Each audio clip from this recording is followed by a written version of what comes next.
Oh man! All right, cheers, dude.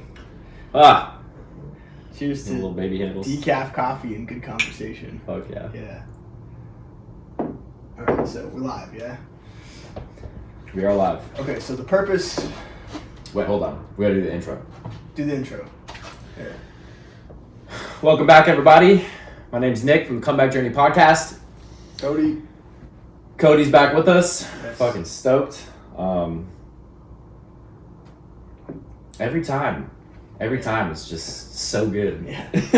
I feel like some of the best podcasts recorded, and I'm biased as fuck right now. Right. But of course. like I've listened back on some of the episodes, and I'm like, those were good ones. Not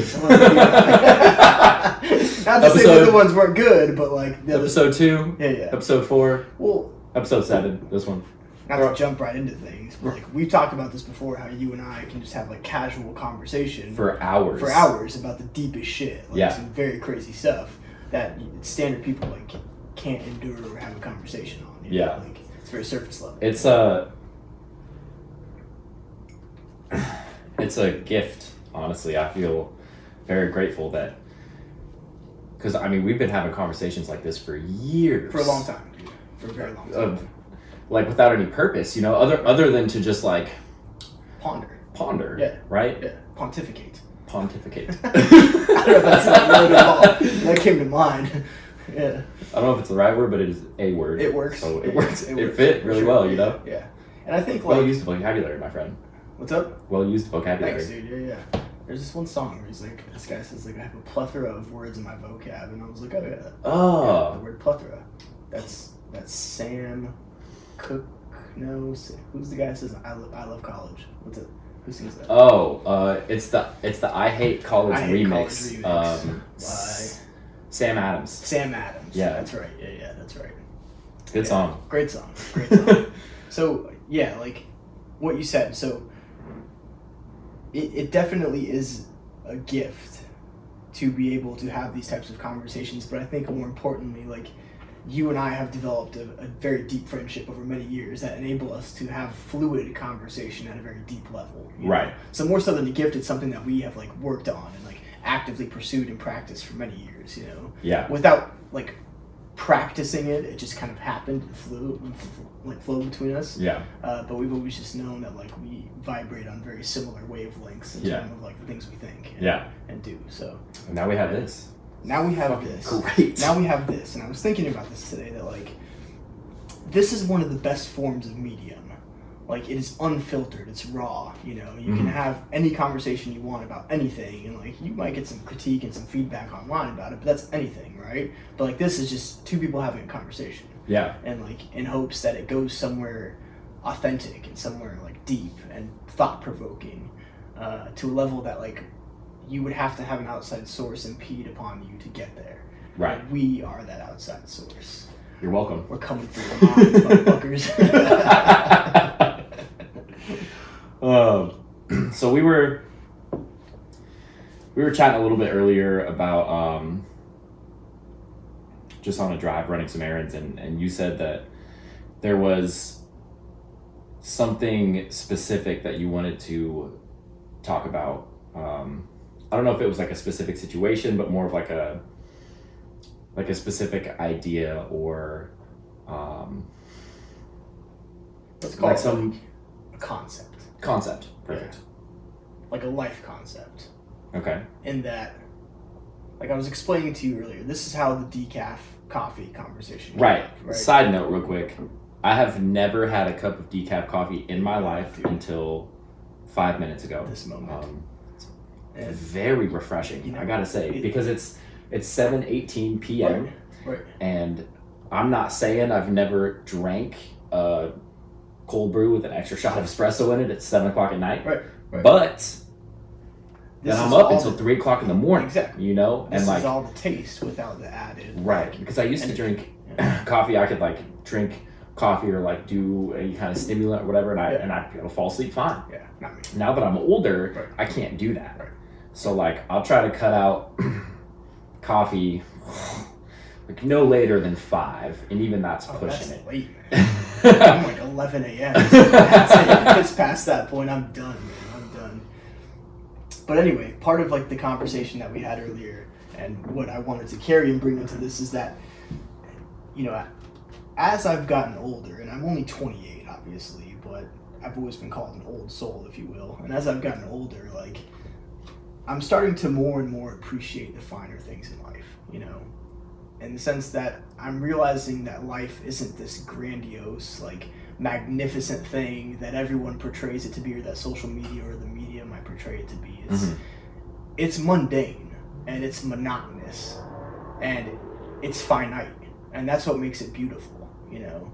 And I feel like people often overlook those things. And just an example of that is, like, I was walking into my room the other night, and I have a book, the book that you recommended by Jordan Peterson, 12 Rules for Life. Yeah. And I have my pair of glasses on top of it. Everybody read that book. That's a great book. 12 Rules for Life, An Antidote to Chaos. Yes, phenomenal book. I'm only on the foreword, and it's phenomenal. It's phenomenal as it stands. I don't think he wrote the foreword. He didn't. Oh, which well, makes you're in for a treat, my friend. Usually, the author doesn't write the foreword. Usually, someone will write a foreword. Damn. Really? Yeah, about the book. Yeah. This is why I normally read, like, an outside source to it. I normally read, like, murder mysteries and shit that don't really have forewords, you know? So Yeah, right. I'm, like, delving into, like, yes, books with substance. yes, and this is a perfect book for that. I'm saying. Yeah. So, as I was saying, sorry, back to my point. I walked into my room and I saw my pair of glasses sitting on top of my book with, like, my lamp next to it and then a cup of decaf coffee. And I just, like, was overwhelmed with this sense of happiness and joy that, like, I got to lay in my bed and read my book peacefully with a cup of decaf coffee. And in that moment, it kind of hit me like a tidal wave of just emotion that, like, okay, I'm at a point in my place, in my life, where I'm comfortable, and, like, obviously I will continue to strive for more in my life, but I don't, material possession wise, I don't need more than what I have now. In fact, what I have now is more than most people have, and more than I need. You know, you need the basic things in life, like food, water, shelter, and I have those things, plus an upgrade of those things, like an elephant painting on my wall, you know, and a nice sized dinner table with comfy chairs. Yeah. You know? And this sidetrack, this dinner table with the comfy chairs, man. I bought a tripod on Amazon for my phone over there, and the legs wrap around, kind of like Dr. Octopus, you know. So we just have it sitting on a like chair. hooked, like bent around the top of the chair, and it's great because now we can sit across from each other and like actually have a conversation rather than like huddling on the corner and like our knees are touching the whole time, and with like one microphone. With one microphone between us, right? Yeah. And I lean in. Yeah. So, also, I really like the elephant painting. Thank you, man. I actually got that at Burlington Coat Factory for $15.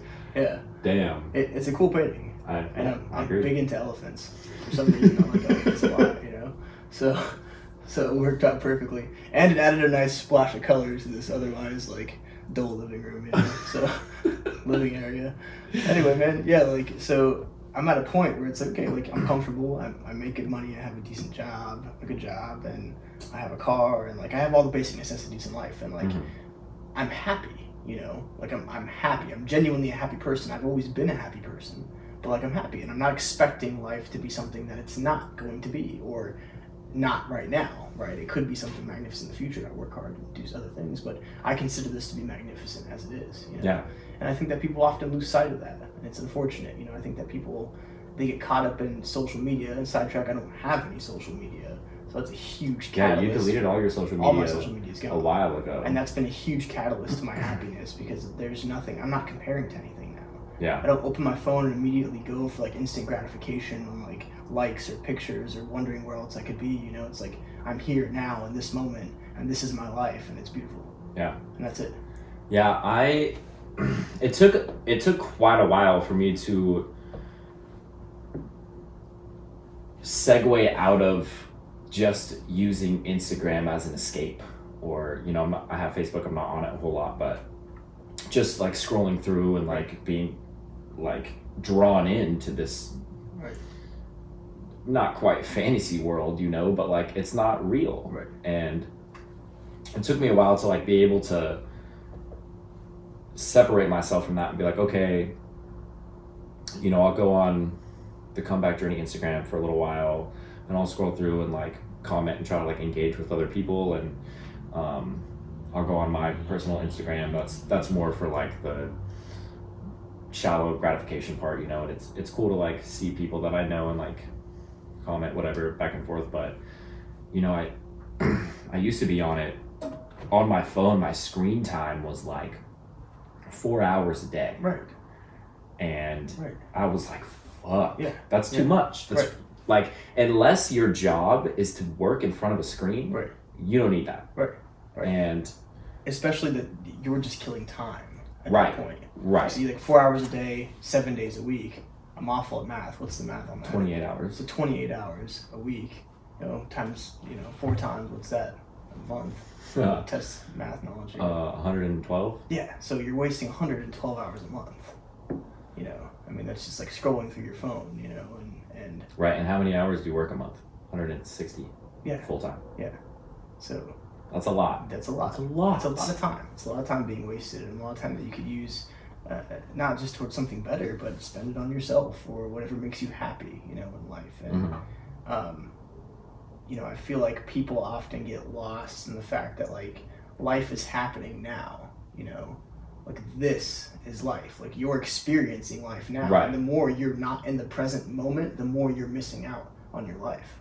So there was this I don't remember if I've said this on the podcast before, but I showed you, I was over here, I don't know, 6 weeks ago, and I was like, dude, you gotta watch this video, or we listened to part of it, but it was Matthew McConaughey giving a speech, and Right. he said part of it was like, you know, he would always go for like wanting to get recognition from his peers and the critics, and like doing all these, he wanted to win awards and all this stuff, and he realized that like, take a step back and just be present in the moment, and you know, immerse yourself in your life as it is. Right. And when he did that, that's when all this stuff started coming to him. Yes. And that's the thing, is like, you can constantly be seeking external validation by like, oh, I need this and this and this and this and this, and then I'll be happy. But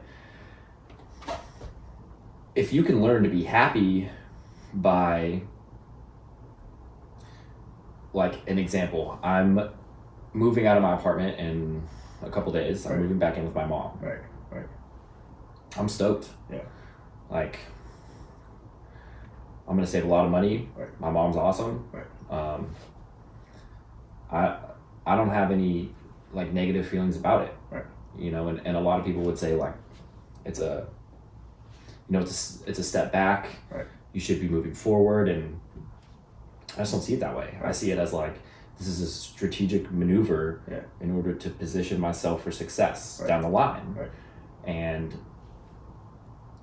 I'm totally okay living at my mom's house and like not having a nice apartment, or like being out and like independent, and just fine. Yeah, and it's important to develop some backstory here on that decision too. Like, you didn't just decide, I'm going to move back in with my mom, right? No. What happened was that you were at a point in your life where you were miserable where you were. You were miserable at the job you had. And you realized that the only way out of this was to sacrifice your physical possessions, which might come with a bit of ego attachment, to sacrifice those things, to get rid of them, get them out of your life, and humble yourself to a point to say, I'm unhappy, and I'm responsible for changing that. Yeah. And that's what you're doing. And as a byproduct, you're moving back in with your mom. But it's that decision to be happy. It's the price you pay for happiness, right? Right. And pursuing what you feel like is your purpose. And if working at a 9-to-5 job at a place that's dead end is not your purpose, which it's not most people's purpose, but they do it anyway for comfort and material possessions, then get the fuck out. You know? Right. There's Well, that's no pretty need. much, I mean, you explained it very well. Right. You know, I worked at Costco for 2.5 years, and you know, it's a good job. Yeah. We got, you know, benefits, 401k, paid time off, all that. And I was miserable. Right. Every single day. Right. Yes. I was at a place that I did not want to be. And it's not just that I didn't want to be there, but I felt like it was draining me. Right. And it was awful. Yeah. So I can't imagine people that are doing that for 10, 20, 30 years, I did it, I was only unhappy at that job probably the last 8 months or so that I was there. And part of the reason that I struggled so hard with leaving that job was because I got that job very shortly after I got sober. So like I kind of associated Costco with my sobriety because I'd been there the whole time, and it took a little while to like come to terms with that. Like before I made the decision to quit, where I was like, as like in my head, I was like, I don't know what's going to happen next, because but that's the thing is I was comfortable. Right. And had I stayed, I would have been comfortable. Right. And I would have woken up 20 years later and been like, what the fuck? Yeah, what did I do with the past? And I knew that if I didn't get out when I did, the chances of me getting out, the longer I stayed, would get lower and lower and lower. And and maybe a part of that too is like, subconsciously, so you had been addicted to drugs, alcohol, various things for quite some time, right? So maybe in some part of you that felt like a failure. So your first success was 1, becoming sober, and 2, getting a job around the same time. Mm-hmm. So you viewed Costco as a success at that time. I did when I got it, yeah. When you got it, for sure. It was like, this is a good job. I've got benefits. I remember we talked about it. Like 401k, the whole nine. It's a good job. You were excited to be there and stoked on it. But that's the funny thing about life is that you can look back on past successes and think like, my God, that was not necessarily a success, not necessarily such a great milestone in my life, but rather like a stepping stone to get me to where I need to be now, or to realize my true potential in some manner, or to realize that wasn't right for me. It was more so maybe a moment of realization as opposed to like a success path, like you learned to overcome your sobriety, you got a good job, and you attach success to both of those things, but then over time you realize that job was not necessarily a success, but your sobriety is a success. So you're redefining what is success for you, and that's why you don't view moving back into your mom's house as a success or a failure, because it simply is what it is, right? I don't know, does that make sense, or am I just talking about my ass? No, man, that I honestly had never thought about it like that. Yeah. That makes a lot of sense. I think everything that you just said was hitting the nail on the head, and I'm excited to see like where my next step is. And I think, and that's the thing with the steps is like sometimes you don't even realize you're taking the step or that you've taken the step until after you do it, right? So maybe I'm in the midst of one right now. Right. Well, I'd say you're definitely and one thing that I'm super excited about is I joined this Level Up collective. Right. Our friend Jeremy Griffin, Jay Griff on Instagram, he started this thing, and it's like a community of people that they just want to better themselves and support everyone else in there. Right. And he told me about the idea of it a while ago, and it finally started, and I'm super excited because I don't like, I keep my personal circle of friends very small, just a couple people that I talk to regularly that I can delve pretty deep into conversation, nothing quite like this, but so I'm excited to like branch out and surround myself with a different type of people that have this mindset of I know where I'm going, or at least I have an idea of where I want to go, and I'm going to do whatever it takes to get there, rather than people that are okay with where they're at. And there's nothing wrong, like if you're happy where you're at, not comfortable, but if you're happy working a job and you come home and you play video games, whatever, like smoke some weed, who cares, whatever. If you're happy, awesome. But if you're not, what are you doing to change that? And that's the game. That's the game. And I think that a huge part of that is defining success for yourself. And I'll put that in context in the same way that I believe Rollo Tomasi did. He has this book. No, that's not it. It's the Subtle Art of Not Giving a Fuck. It's the book, yeah, where he talks about defining success for yourself, and that. So this example he gives was that there was a great musician, guitarist, right? Wonderful guitarist. He was like one of the best, and he was in a band, and this band was like destined to go big, and all of a sudden the guitarist found himself being kicked out of the band. So he was like, you know what, fuck these guys. I'm going to go into a different band. I'm going to create a way bigger, better band that's going to be more successful than this band that I was currently in. So the band that he went off and created was Megadeth. It's a huge, successful band, right? Yeah. They sold like hundreds of millions of copies, I believe, or tens of millions of copies of CDs. Some absurd number. Some absurd number. The problem is that the band he left was Metallica. The band he got kicked out of was Metallica, who was much more successful than Megadeth. Mm-hmm. But his whole life he attached himself to the success of the band he got kicked out of and never acknowledged the success he had created in Megadeth. So he was miserable because he didn't recognize that he had gone and done something successful himself, because his level of success was always attached to this thing external to him that was better than what he had achieved. And so he didn't define success for himself. Rather, his definition of success for himself was that of the band he was kicked out of, as opposed to what he had gone and created for himself. He never viewed himself as good enough because of what he wasn't able to achieve and what Metallica did achieve. Damn, that really makes you think. Like, first of all, I need to read that book. It's a great book. Second, I feel like that's something that's a cycle or a mindset that a lot of people are trapped in. Right. And right. I don't, off the top of my head, I don't know anybody personally that's, in a situation like that, but right. I can only imagine how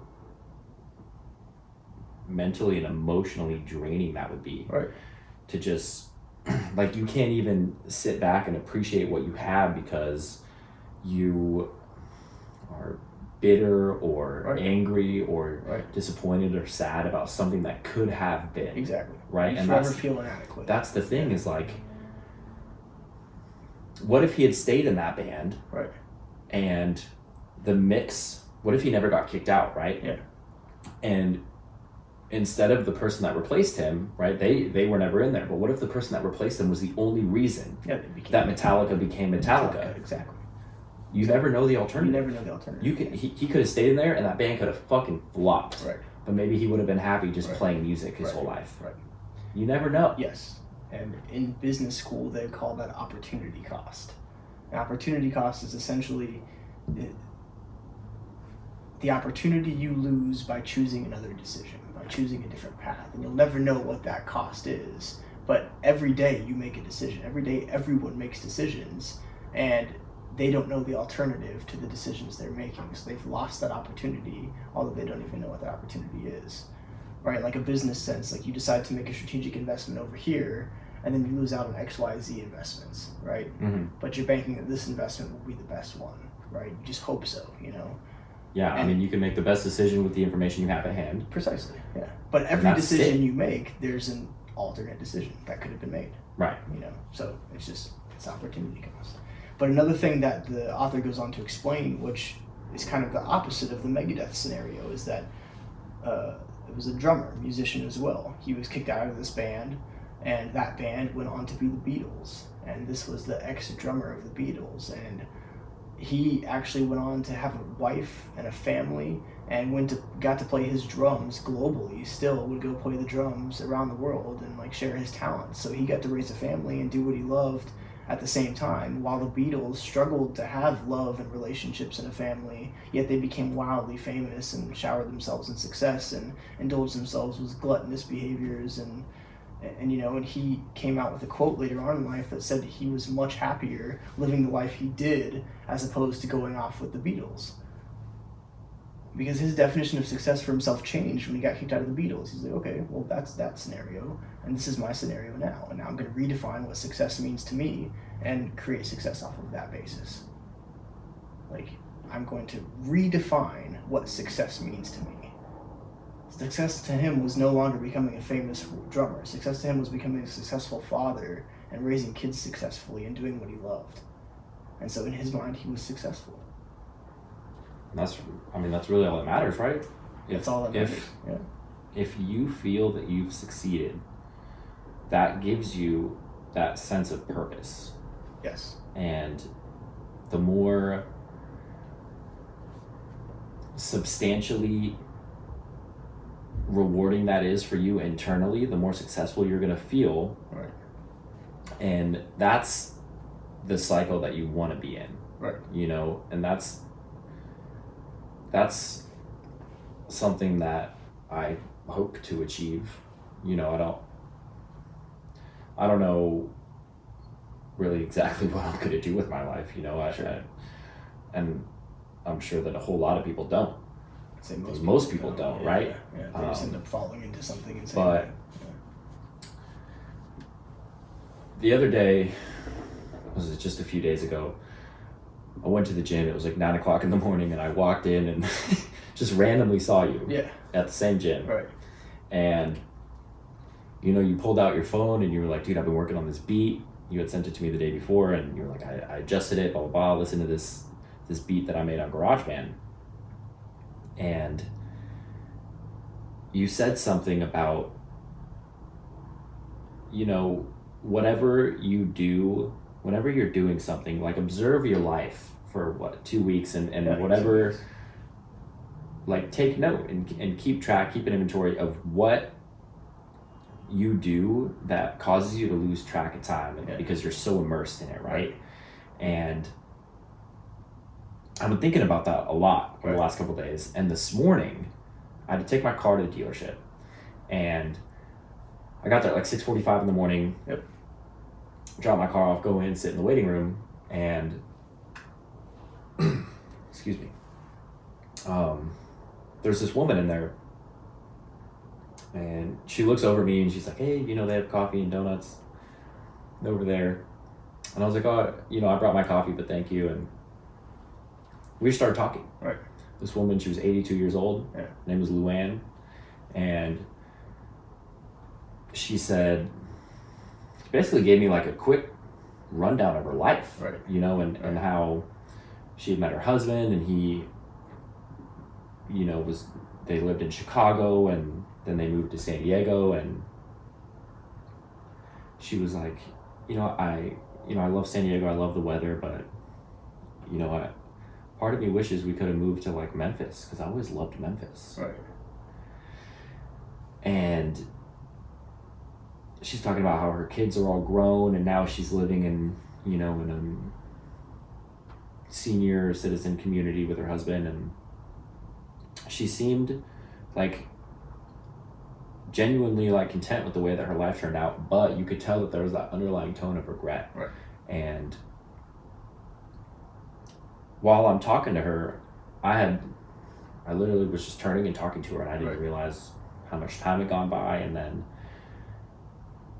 I went up to talk to the guy at the desk about my car, and I started talking to him. Just out of these conversations, and they don't happen for me that often. I don't go out and like seek out random in-depth conversations with strangers on a regular basis, but I'm talking to this guy at the desk, and he was like, saw a picture of his kid. I was like, oh, it's a good looking kid, he's like, yeah.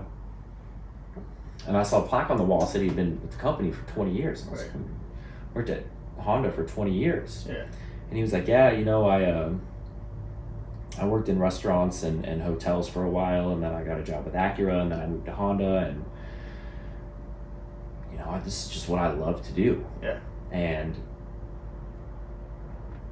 talked to him for probably a solid 5 minutes, nothing related to where we were at, his job, me trying to get my car fixed. And then I got a lift home, and I hop in the lift. I'm sorry, backtrack. I'm outside standing, waiting for my lift outside of the dealership, and there's this couple standing there. I started talking to them, and this conversation, another one, the third one in a row, just flowed. Yeah. And we stood outside talking for like 10 minutes. Right. And then I get in the lift, and it's not that far, it's probably 4 miles from the car dealership to my house.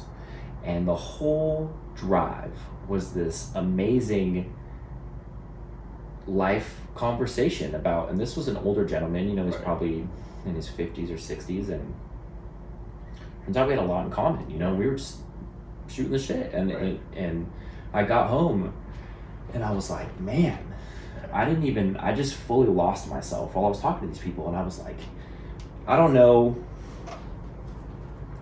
what I want to do.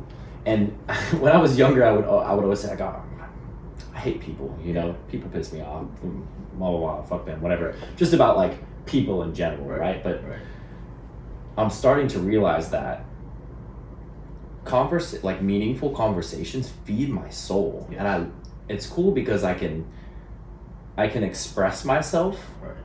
And in my head, it's a comfortable environment, you know, because you can kind of gauge whether or not the conversation is going to be good or not within a minute or two, and whether the other person is really interested, Right. if it's a stranger, you know. Yeah. And when I'm engaged in those conversations, I just feel great, Right. you know, and it doesn't matter what the topic is about.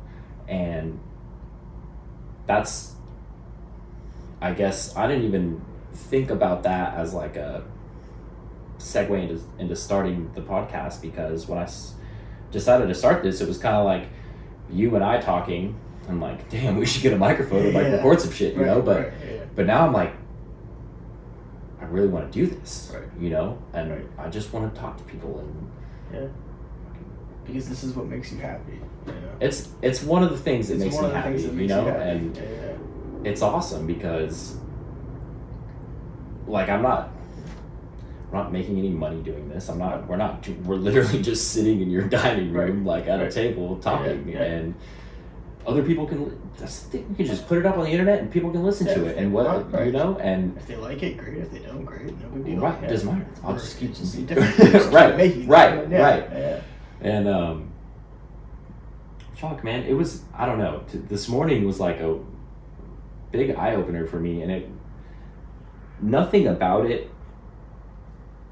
was so out of the ordinary or, you know, mind altering, but it just made me think a lot about what keeps my interest.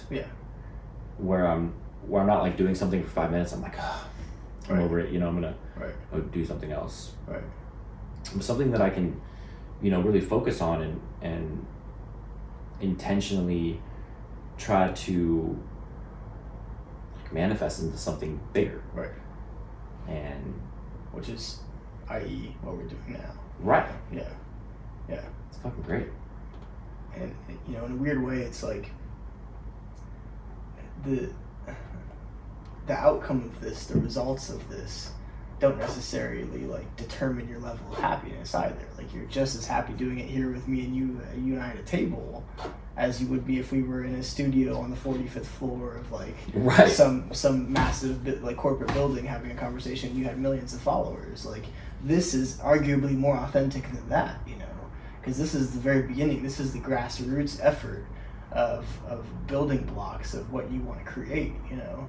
And so like these conversations that we have now are all arguably like the first like few podcasts will be a little rough around the edges because we're getting the feel for things and all that, but it'll be the most authentic ones because we're getting the feel for things. And we can fuck around, and we can get all the little kinks out and joke around, which I don't think will ever stop. No. I mean, but this is what I'm trying to say is this is a part of the process. Right. You have to go through a process to get to where you want to be, and it starts with nothing and ends with something, you know.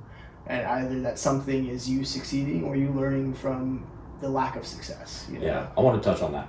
So I like the way that you phrase that. Like, it's either you succeeding or you learn from it, right? And for the majority of my life, my two options were succeed or fail. And I'm terrified of failure. Not as much as I was when I was younger growing up. This is, I would say, like within the last year, I'm kind of like putting myself out there more and like trying new things, whether or not I know I'm going to succeed at them. Just because I think that it's going to help me grow. But it's it's scary to do something new when you're unsure, right? The fear of the unknown, Right. and you don't know the outcome, and you don't know the consequences, and this specifically, it took me a while to get this going. Right. We had everything. Right. We went out, found the microphones on OfferUp, and went and picked them up, and I still delayed and delayed and delayed, and then I got a new laptop because mine was super old, and I'm like, cool, I got my new laptop, I got my microphones, I got my gear, and I still didn't do it. Yeah. And looking back, this is only the 7th episode. Yeah. You know, Right. and Right. well, there's nothing scary about it. No. It's just the unknown that freaks me out. And I don't know why. Because it's not like if I had done this and realized that it does not interest me at all, or like, oh, this fucking sucks, and I, gave it a go, whatever. No harm, no foul. Exactly. It's not like I'm losing anything by trying, right? Nothing you're losing is by not trying. Because then you don't know whether or not you like it or want to do it. And so that's the mentality that I'm trying to grow out of, is like, I can't succeed at everything. And that stopped me, that mentality has stopped me from doing a lot. Right. I didn't put myself out there. I didn't try things that I wanted to try when I was younger, because I was, I had this fear of embarrassment, or I'm going to be ashamed if I'm not as good as everyone else, and you're bound to not be as good as everyone else when you first get started, Right. So well, not to interrupt, but there's kind of a cool philosophy here that pertains directly to this, and I'm going to try to articulate this. Please do. In the best way possible, the most understandable way possible. So, you spent a lot of time gathering tools to do something that you wanted to do, right? Mm-hmm. The problem is that in the beginning you didn't apply those tools. You had all the tools you needed, but didn't apply them, so nothing came to fruition, right? So the same thing applies to life. If you view yourself as you are a mechanism, and throughout your life, as you grow and as you learn things, what you are doing is you are gathering tools to become the person that you can be. Throughout your life, as you grow, you'll learn things, you'll experience things. These are tools that you gather within you to become the person that you want to be, to become successful. The problem is that people gather the tools and then don't do anything with them. They don't apply them, so they're useless. It's the same thing with, let's say, like, you get a fucking box of tools, right? Like, you go to the store, you're like, I'm going to fix this. And you buy a box of tools, you bring them home, you dump them on the counter, and you're like, I don't know what to do with all these tools. So I can't use them for what they're supposed to be used for because I don't know how to. I can't apply them for their specific purpose because I don't understand how to. So that's life. You go through life, and you should be doing and trying different things to experience and gather the tools you need to be successful. But then the key is to apply those tools to see what works, to see what fits. You get a Phillips head screwdriver and you put it on a flat screw and you can't turn the screw, so you go, fuck, that doesn't look right. I need to grab another screwdriver and try that screwdriver. Oh, that one worked a little bit. Okay, cool.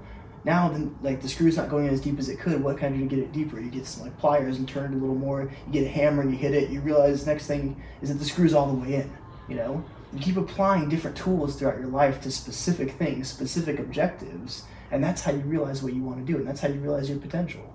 The problem is people gather these tools and then don't know what to do with them. They just sit on them. So they've got this toolbox filled with these magnificent tools that can do these wonderful things, that can change their life in a moment's notice, but they do nothing with it. They just let the tools sit there and rust. And that's the problem. That is the problem. It's the problem. I think you articulated that very well. I hope so. It's like, I listen back on some podcasts, some of these podcasts, and I listen to things I explain, I'm like, fuck, I didn't explain it the right way. And then I realize, like, I need to stop listening to these things and, like, just let it go. If it works out, it works out. If it doesn't, it doesn't. But I specifically listened to something the other day that I was trying to explain, and I just didn't explain it well on the podcast, and I beat myself up about it for, like, 2 fucking days. And I was like, I know how to explain this, but I think it's the conscious reaction of having a microphone in front of you and a camera on you. It's like you're not quite comfortable yet, so you're trying to get your feet under you and think about what you want to say before it falls into this forever bliss where people can hear it into eternity. Right. And it's like, you have to remove those barriers and realize that some shit you say is going to sound absolutely stupid as fuck. And some shit's going to sound okay, and then some's going to be like, great, you know, and you're going to hit those moments where it resonates with people, and you're going to hit those moments where it's like, that makes sense. I can apply that to my life because I see that working. Yeah. I see his thought process. Even though he explained it some weird way, I see it, you know? See, that was another motivation for me doing this, is because I feel like I have, well, everyone has a unique story, right? Everyone, sure. Yeah. There's no two lives that have been lived the same.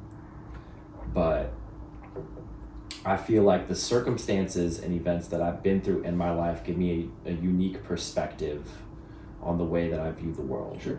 And, you know, we've talked about this, where we just, I'm trying to think of how to explain. See, this is the process. This is the process. Damn, it's stupid as fuck. I quit. Yeah. Done with this. You know, we talked about how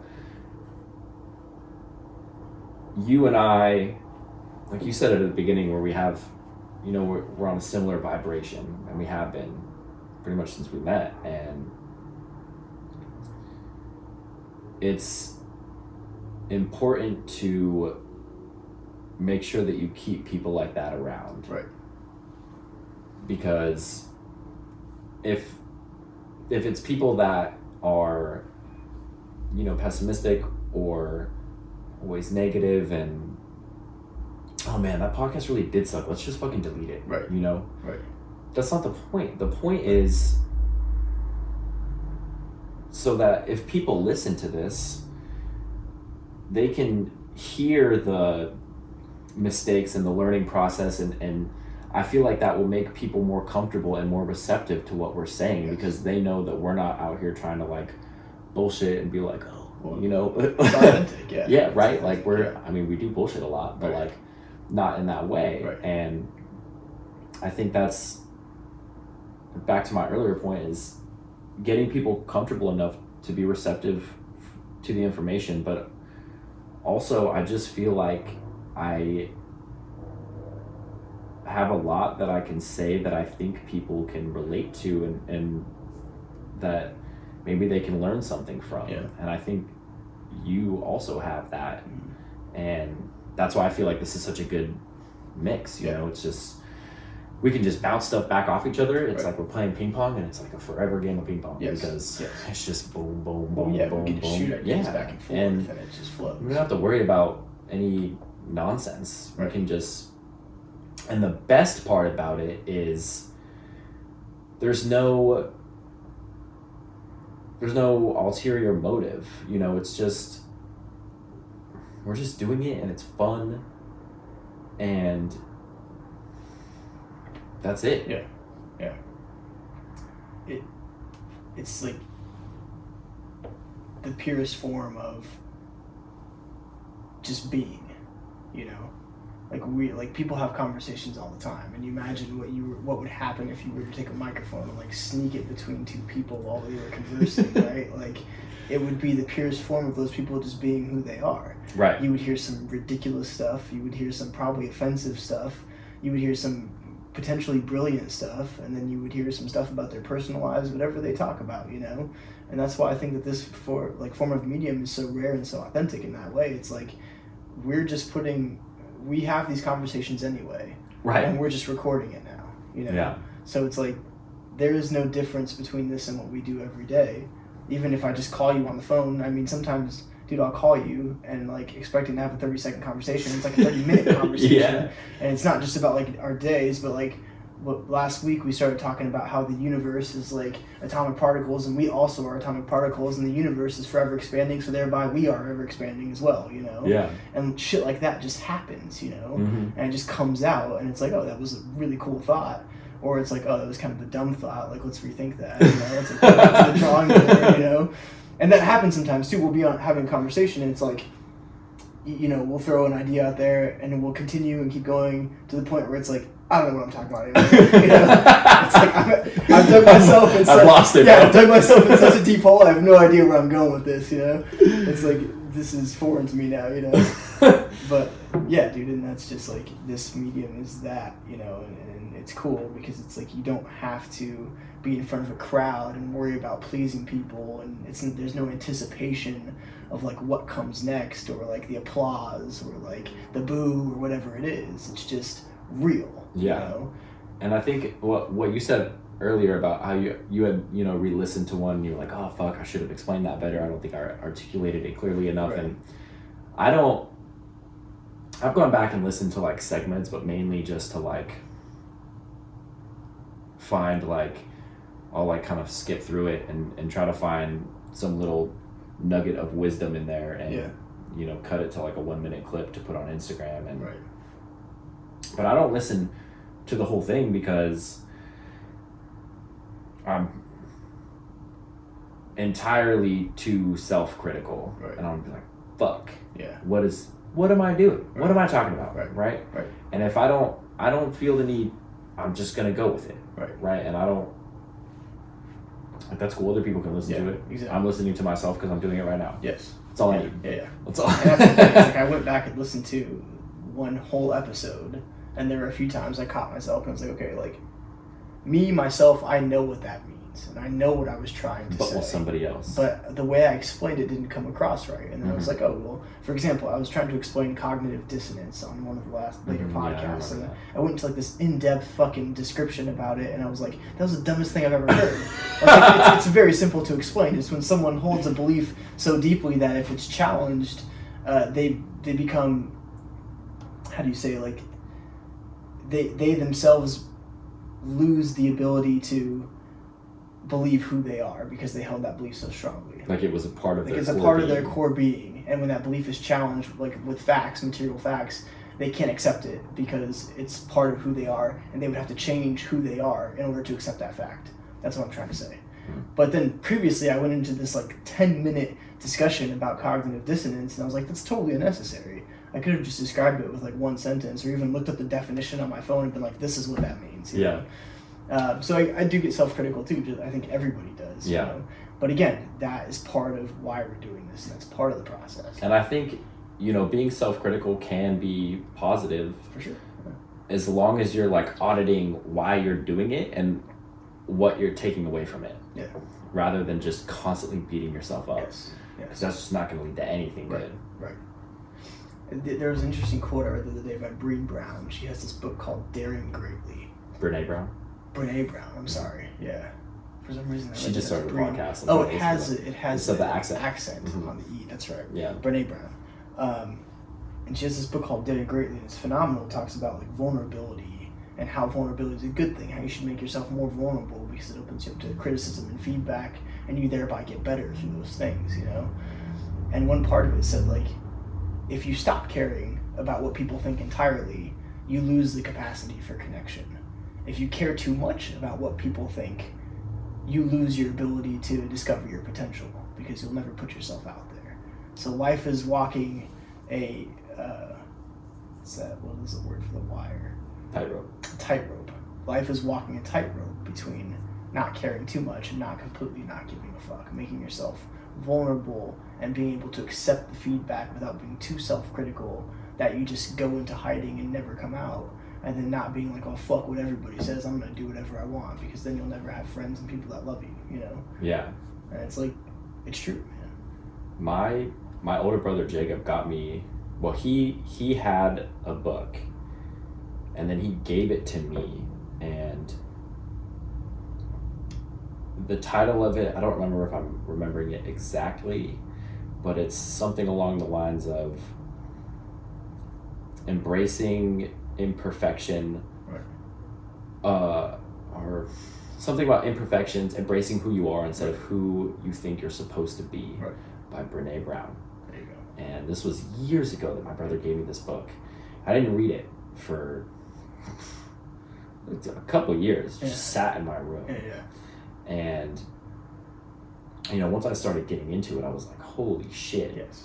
This is some profound stuff. And that was like really the first book that I had cracked open to like that actually had the purpose of trying to get the reader to, you know, become more self-aware, right, and to evaluate where they're at in life, why they're living life the way they are, and maybe thinking about changing some things to live a happier life, right, and to be more content with who you are, right, you know, right, and to be okay with where you're at. Yes. And I have massive respect for that woman. She has like a documentary, or it's low-key like a Netflix stand-up comedy special, but it's like her on stage talking, and it's really good. It's kind of like a TED Talk. Yeah, like an elongated TED Talk, and she, my brother just texted me like a week or two ago, and he was like, dude, Brene Brown starting a podcast, and I was like, fuck yeah, nice. That's some shit I would listen to. Oh, absolutely, yeah. I mean, just like Jordan Peterson, any like thought-provoking person in this day and age. It's Russell Brand, interestingly enough, has dude, that guy. He talks about some real shit. Oh, absolutely. Like that guy. Him, Jim Carrey. Mm-hmm. If Jim Carrey, you don't fuck too. with Jim Carrey, check that shit out. You've got to fuck with Jim Carrey, man. I mean, that guy's on a different level of conscious. He's on a different level of conscious, and he says that. He's like, oftentimes people call me crazy, but consciousness is often regarded as craziness.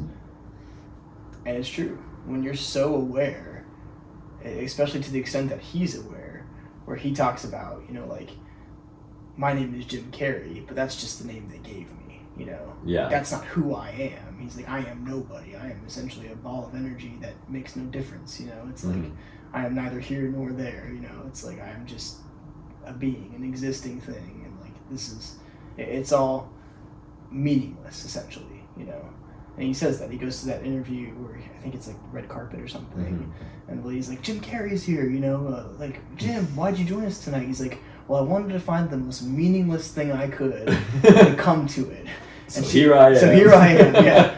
And she's like, what do you mean? Like, there's icons here. And he's like, he scoffs at that. He's like, icons? Do you really believe that, you know? Because they're just people, you know what I mean? It's like, but they're held in such a high regard in society that people, like, are in shock and awe over their presence. And in reality, they're just human beings like the rest of us, you know? And if anything, it's harder to be like a famous person because your character flaws are magnified, you know? And, right, and that's where you kind of have to hide who you are in order to uphold the image that you've been given or that you've portrayed, and now you have to take it on as who you really are, right? And you lose a sense of humanity in that, right? You know? Right. I mean, you're scrutinized for everything you say. I remember Matt Damon had this interview, and it was something about education. And he said, his response was, this is why school is intrinsically paternalistic. And I don't think he used that in the right context, but my opinion doesn't matter. Anyway, I scrolled down on the YouTube comments, and some guy was like, this fucking idiot, he's retarded. He went on to cite like 10 things that Matt Damon had said throughout his career that were probably off color and just like not used in the right context. And this guy, it seemed like he'd been waiting for years for like his moment to shine. This is my moment. Like he'd been waiting for years to like criticize Matt Damon. And he got to like number 10, he was like, this is it. I'm leaving this YouTube comment. Fuck Matt Damon, you know? Damn. And then it's like, dude, do you think Matt Damon really read that? Or anybody read that except for me? You know, I don't know. Fuck. I was just like, what are people saying about this, you know? And at the time, it was because I didn't know what intrinsically paternalistic meant.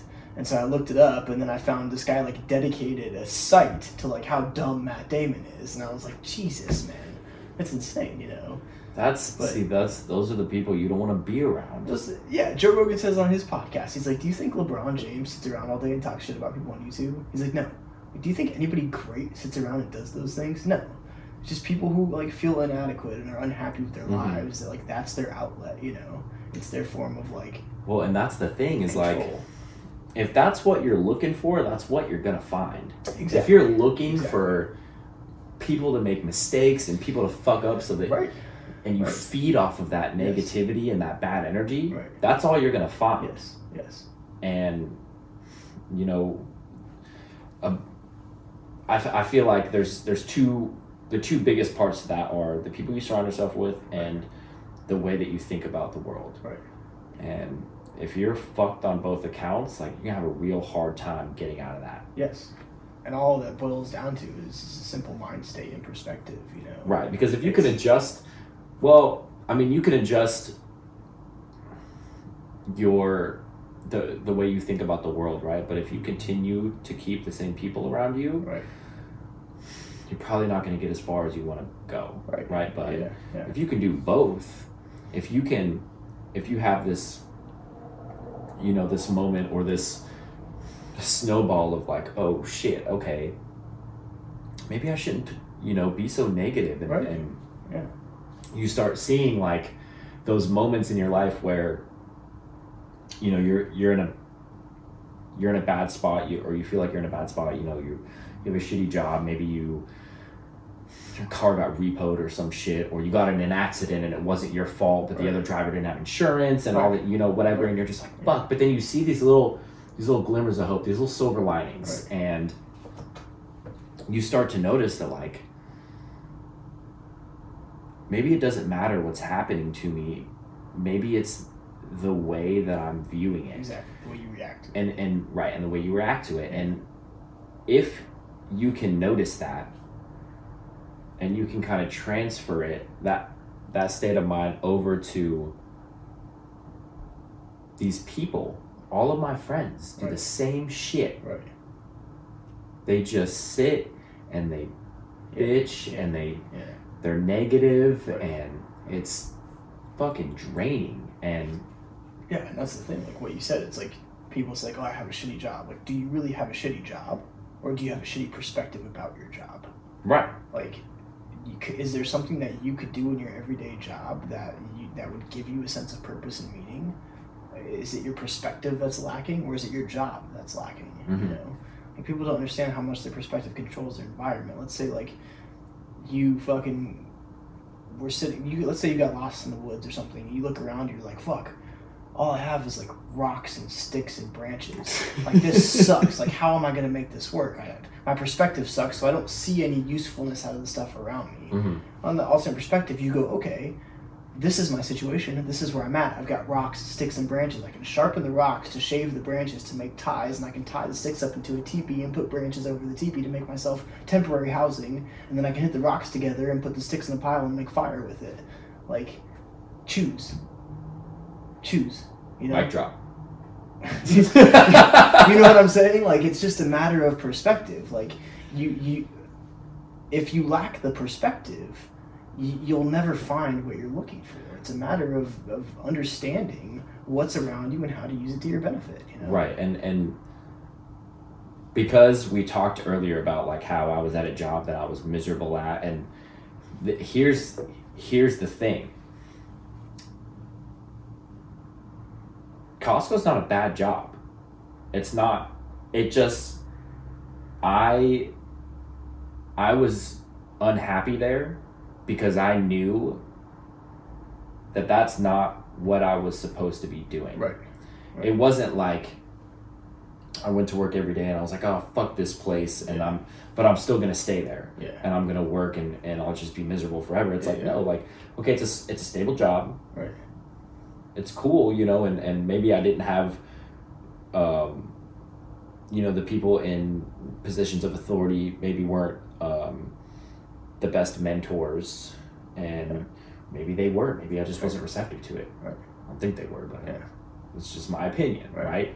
But you have to be self-aware enough to know what decisions you're making. Yeah. And you can play around and judge with like what the consequences might be, but at the end of the day, it's a choice. Right. 100%.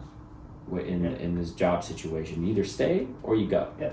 And you just... Yes.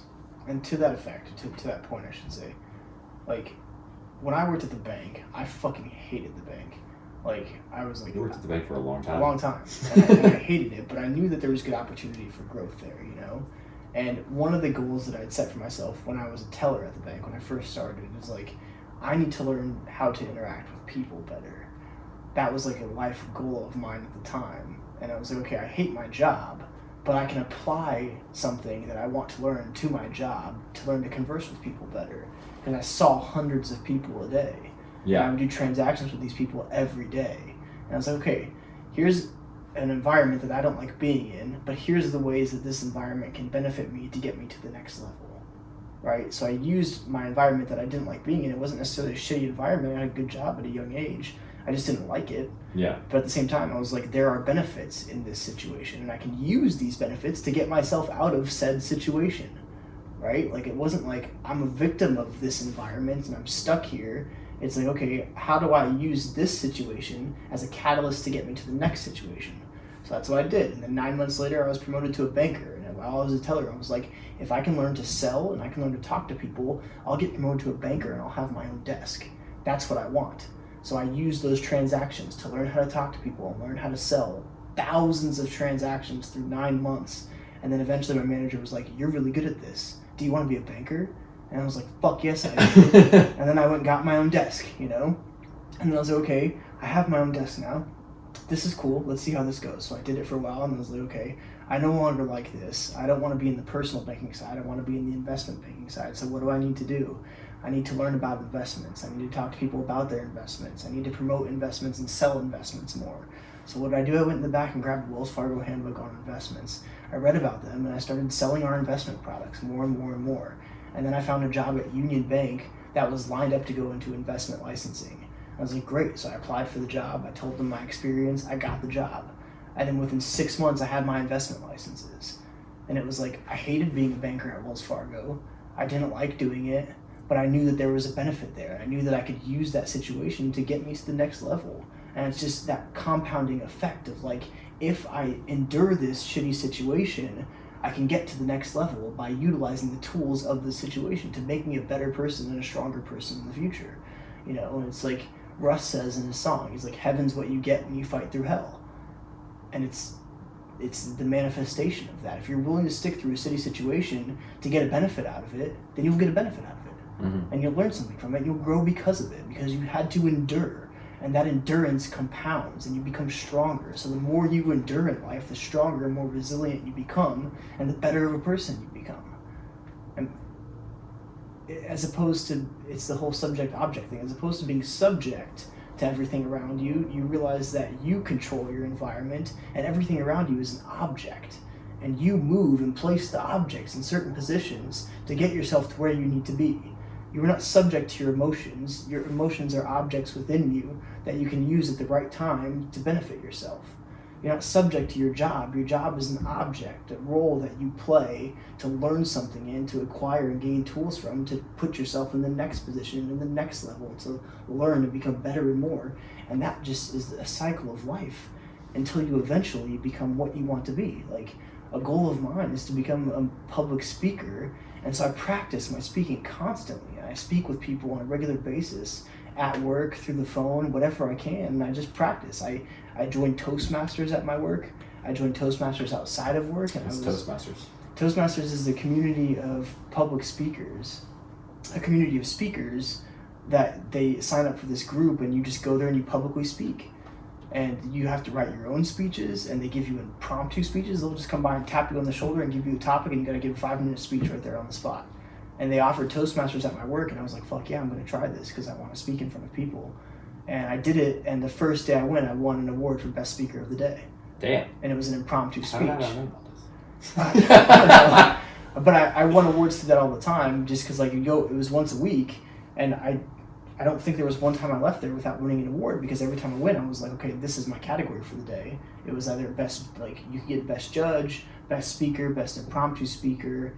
There's a few other ones. And so every time I win, I was like, okay, I'm going to fit into this category today, like impromptu speaker. So I want to win that fucking trophy, you know? Yeah. And I would get up there and I would give an impromptu speech about whatever, money, fucking tigers in the wilderness, you name it, you know? Like they just give you a topic and you run, you know?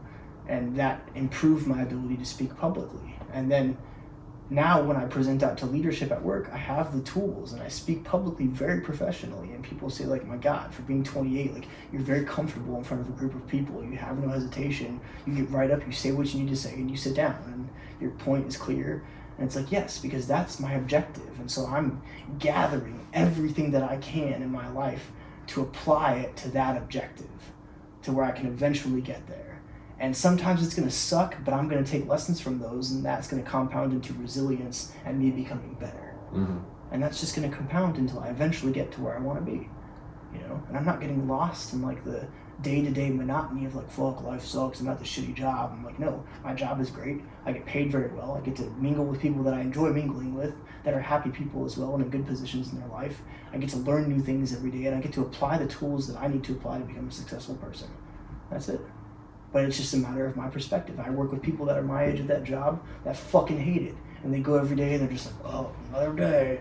Like, oh, happy Monday, it's just a Monday. Like, wish it was Friday. Like, fuck you. Your perspective sucks and you suck. And I don't want you around me because you're fucking negative and you're going to suck all my positivity out of me. So I got to walk in with like a force field every day. Like, oh, fucking stay away from me and my positivity, you know? Like, fuck, that was a rant. But like, that's fucking life, man. You've got to decide. You got to make a fucking decision. Like, this is my current situation. What can I get out of it? Take that next situation. This is my next situation. What can I get out of that? Take that, bam, bam, bam, bam, all until you get to the top. That's it. Just keep fucking going. No matter what. As long as the momentum doesn't stop, you can't fucking lose. You can't lose. There will be times where you have to take a step back, take a step forward, to the side. It doesn't matter. You can't fucking lose. You can't, because you just get better every time. That's it. Fuck, man, I think we should just end it there. Dude, I mean, I'm down. I know that was kind of a rant, but like, that's... No, that was fucking great. Fuck, man, that's how I feel, you know? And I feel like people, if there's anything that I want people to get out of today's conversation and just this podcast in general, is that, like, everything you need to be successful already exists. It exists inside of you. It exists around you. You have all these fucking tools laying around you. Pick them up and try them out and see which hole they fit in, see which screw they fit in. And eventually you're going to find one that works. Eventually it's going to be like, this works. And this is what I'm going to do because that worked. And then you'll get to the next level and it'll be like, oh, there's all these new tools. I don't know how to use these tools, but I'm going to fucking try. You know? I figured it out last time. I figured it out last time. This time? Exactly. These are just new tools. They're just different tools, you know? And it's just a matter of picking it up one by one, trying it, that didn't work, trying it, that didn't work. Oh, that worked a little bit. Okay, next one. That worked a little bit. That's all it is, man. Just a matter of that constant progression and willingness. The willingness to try. The willingness to muster up the courage and say, like, this is what I'm going to do, and this is how I'm going to do it, period. Fuck, man. That just hyped me up. I feel like I want to go, like, fuck some shit up in life right now. Let's go fucking run a few miles right now. I running shoes on. I got a fucking Spartan race in April. Hey, dude, you gotta prepare for that. Woo! You gotta prepare for that, man. Man, who's trying to hike Cows Mountain? Fuck. I'll hike Cows Mountain, dude. Anytime, man. But some like, decaf coffee and a... Yeah, how long is your Spartan race? I think it's a 5K. Yeah, there you go, dude.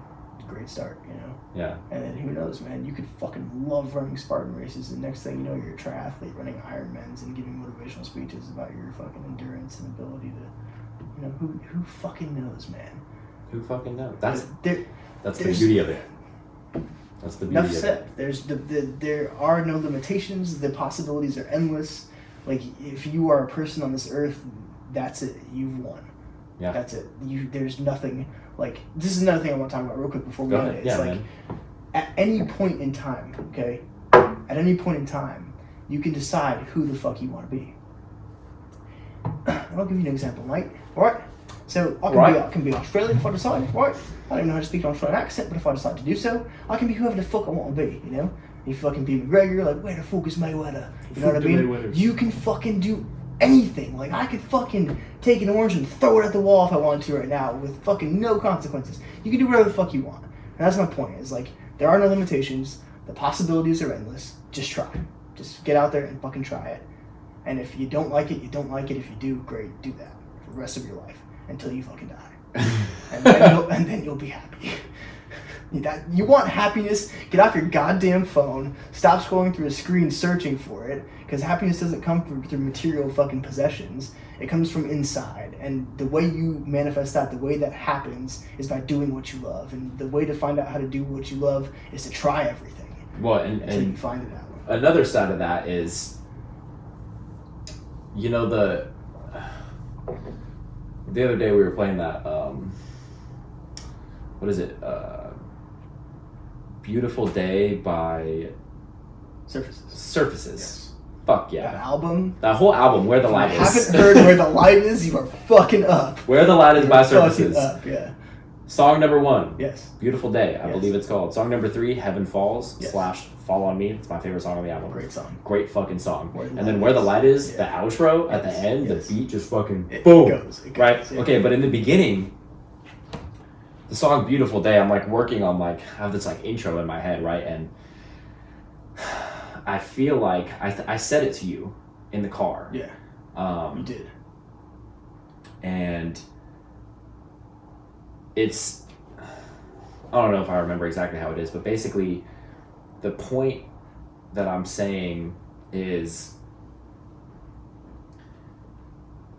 I've been thinking a lot about life and happiness and purpose, and I'm not quite sure if I figured out what my purpose is in life or what I want to do or what I'm meant to do, but I've come to believe that the fastest way to figure out where you're supposed to be is to eliminate the places where you know you are not supposed to be. And I keep my scissors sharp as fuck, man. All these people and places and things that no longer serve me, I just cut them out. And in doing so, I feel like I'm elevated. I feel like I'm fucking floating. Like I feel light. And every time that I pinpoint something that I know should not be around me and I get it the fuck out of there, get out of my fucking area. Stay out of my fucking force field. Yeah, exactly. Keep that shit out. Yes. And you have to be so strict with those boundaries. Right. You can't let that shit seep in. And if you don't let it seep in and you keep those fucking boundaries, there are no limitations. Yes. Your potential is endless. Yes. All you have to do is realize, as you said before, that everything that you need is already inside of you. Right. It already exists. You just have to use it. Right. And if you use it, you will win. Yes. Yes. Game over. Let's close it. Oh, a little burp there. Yeah. All right, my friends. Thank you for joining us. That was an intense last few I'm minutes. sweating underneath my jacket. It's here. hot in here, man. I'm glad I took my hoodie off. It's hot. I've been playing with my fucking hat because Yeah, I feel yeah. like I'm overheating, Right. you know? But like that's what happens when you have good conversation. Yeah, You man. sweat a little bit. Fired up, right? That's it, Like, you sweat. woo! That's how you should feel in life. You should be fucking sweating. Get fired the You fuck should up. be fucking sweating. You should be sweating. And not from nervousness. Here's, okay, one more thing, I swear. That's fine. We'll keep this shit going. If This you shit's want. just Yeah. never gonna end. It's never Okay. gonna end. Yeah. I was listening to, I think it was a TED Talk, if I'm not mistaken, and the speaker was trying to get this point across that our bodies react similarly. It was Simon Sinek, I believe. Yes. And he's talking about, you know, everyone, he gave this example of Olympic athletes, and every time they interviewed an Olympic athlete at the time of the event, or right before the event, or right after the event, they say, "Are you nervous?" No. They all say the same shit. No. And I'm paraphrasing what he said, but our bodies, nervousness and excitement are so similar. The sensations that we get, right? Heart racing, Yes. sweaty palms, Yes. you might start to sweat a little bit. Yeah. If you feel nervous about something and you catch yourself and you're like, "Oh, I'm nervous," instantly just be like, "I'm excited." Yeah. I'm not nervous, I'm excited. Right. And you're gonna get the same, you know, you might get a little jittery, your heart's gonna start to race, but your mindset changes. Right. And you're like, "I'm not nervous, I'm fucking excited, let's do this shit," Yes. right? And this was probably, I don't know, 2 months ago that I heard this, and I'm not like as active with it, like mentally, like catching myself every time I'm nervous about something, but I have caught myself. Right. And I've been able to be like, I'm not nervous, I'm excited. Right. It's happened, maybe a handful of times. Right. Right. But it works. Right. Yeah. If you do it, it works. Right. And you can switch, and instead of going in there with the fear of failure, or like, what if this person's better than me? What if I fuck up? It doesn't matter. Right. You just go in here like, I'm gonna come in, right, and I'm gonna handle this. Right. And that's it. Yeah. And on a macro scale, that's just changing your perspective. Right. Yeah. Fucking A. Yeah. All right, my friends. Thanks for joining us. That's all we got for now. That's it. There will definitely be more. Yeah, there will be a lot more. Yeah. I'm going to be trying to put out one a week. Yep. I was slacking a little bit for a couple months on this. I had a lot going on, but I feel like I'm getting back in my rhythm, and I want to start, recording one of these a week, just to keep it consistent, and because it's fun. It's fun, man. It's a good time. It's a really good time. It's a really good time. Like, I look forward to when you hit me up and you're like, let's have these conversations. I'm like, yes. Yeah, yes. Wait, yes. Can we? Because, let's do it. We don't, I don't know about you, but on like a weekly basis, I don't get to have deep conversations like this. I have 0 friends outside of you that I could talk like this with, Yeah. 0 friends. Like, none of my friends want to hear it. They all think I'm weird. They're all like, why do you think you are shit? weird? But that's great, sure. bro. But it's what makes me different, Right. And I look at them and I'm like, you're fucking weird because you're happy and complacent with your life and you don't strive for more, and like you don't even understand the depths of human potential or what you can achieve. You're just happy with the status quo, and that is not me. And that's the thing, is like, that might be fine for them, but sure. It's not for you. I'm not judging them on it, but the thing is they're judging me on my shit. Right. Me not being happy with the status quo and saying fuck society. This is not what I believe. This is not what I feel. I have a different perspective. And they're like, whoa, that's weird, man. And I'm like, no, fuck you. You're weird, okay? You fell into the trap of society of being blinded and fucking... It's a trap. You're just asleep your whole life. You're just going to walk around like a fucking zombie until you die.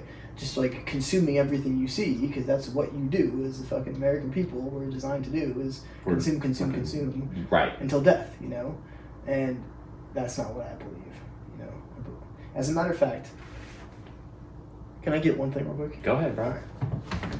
Like I said, this podcast is just never going to end. Yeah, it's okay.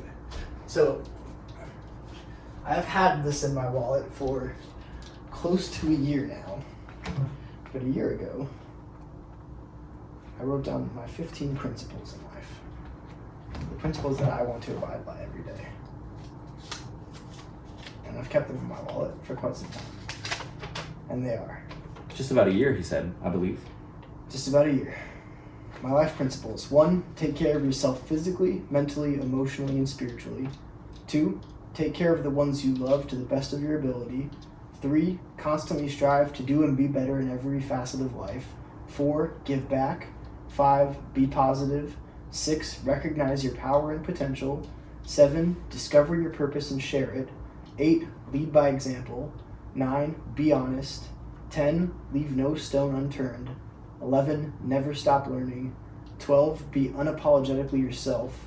13, forgive but never forget. 14, give without expectation. 15, die with memories, not dreams. That last one. Yeah.